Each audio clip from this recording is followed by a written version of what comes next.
میرے محترم بھائی اور بہنوں، میں آپ کو وجہ بتاؤں یہ گمان آپ کو کیسے بیمار کرتا ہے۔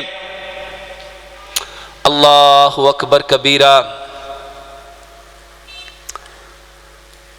انسان دو چیزوں سے مل کے بنا ہے، ایک بدن ہے اور ایک روح ہے۔ روح کہاں سے آئی ہے؟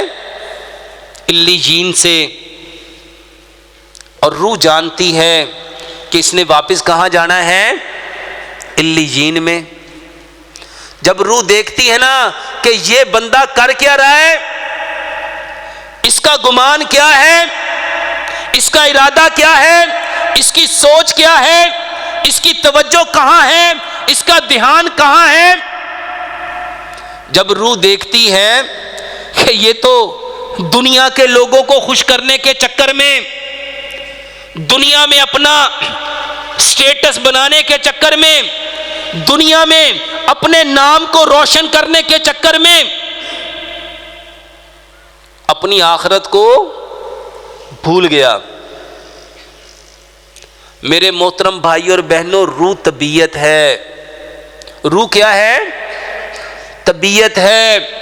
اور جب طبیعت دیکھتی ہے کہ یہ انسان کس چیز کے پیچھے لگا ہے، وہ چیز جس کے بارے میں اللہ سبحانہ و تعالیٰ نے فرمایا یہ پوری کائنات جس کے اوپر سورج چمکتا ہے، اگر تیرے رب کے ہاں ایک مچھر کے پر کے برابر اس کی حیثیت ہوتی، ہم کسی کافر کو ایک گھونٹ پانی نہ پلاتے۔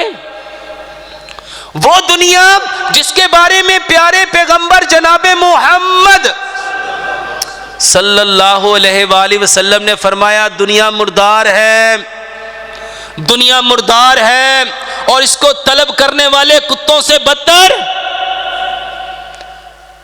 یہ وہ دنیا جس کی اوقات ایک مردہ بکری کے برابر نہیں۔ اس دنیا کے پیچھے جب روح دیکھتی ہے کہ اتنی گھٹیا چیز کے پیچھے، اتنی بے وقت چیز کے پیچھے، اتنی بیکار چیز کے پیچھے یہ شخص اپنے رب کو چھوڑ رہا ہے، تو روح بے چین ہو جاتی ہے، بے قرار ہو جاتی ہے، بے سکون ہو جاتی ہے۔ یہ کیوں بے قرار ہوئی؟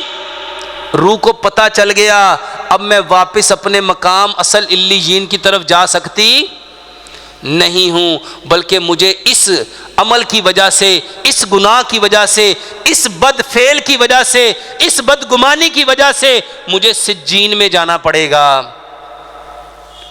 اور میرے محترم بھائی اور بہنوں، قرآن کہتا ہے وَمَا أَدْرَاكَ مَا سِجِّينٌ، اور تمہیں کیا خبر سجین کیا ہے؟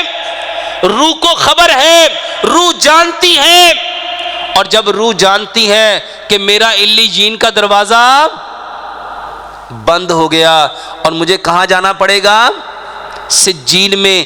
اس سجین کے ڈر کی وجہ سے میرے محترم بھائی اور بہنوں، آپ کا جگر کام کرنا چھوڑ دیتا ہے، آپ کا معدہ کام کرنا چھوڑ دیتا ہے، آپ کے گردے کام کرنا چھوڑ دیتے ہیں، کیونکہ ان کو پتہ چل گیا اگر یہ صحیح کام کرے گا تو یہ ہمیں زیادہ سے زیادہ اس سجین کے اندر عذاب کا باعث بنے گا۔ میرے محترم بھائی اور بہنوں، اصل میں بیماری کہاں ہے؟ اصل بیماری کیا ہے؟ جب انسان گناہ کرتا ہے، ان اعمال میں مبتلا ہوتا ہے جس کو اللہ سبحانہ و تعالیٰ نے حرام کہے، تو خوش کون ہوتا ہے؟ خوش شیطان ہوتا ہے۔ اور کیوں خوش ہوتا ہے؟ کیونکہ اس نے اللہ کی عزت کی قسم کھا کے، کبریائی کی قسم کھا کے، عظمت کی قسم کھا کے کیا کہا تھا؟ اے اللہ، اس کی وجہ سے میں بدگمان ہوا، اس کی وجہ سے میں لعین ہوا، میں مردود ہوا، عزازیل سے مجھے کیا لقب ملا؟ رجیم۔ اب میں تیرے اس بندے کو، تیرے اس آدم کو تیرا فرما بردار نہیں رہنے دوں گا۔ اور میرے محترم بھائی اور بہنوں، جب روح دیکھتی ہے نا کہ جو شیطان نے کہا تھا وہ اس نے پورا کر دیا، تو روح بے چین ہو جاتی ہے.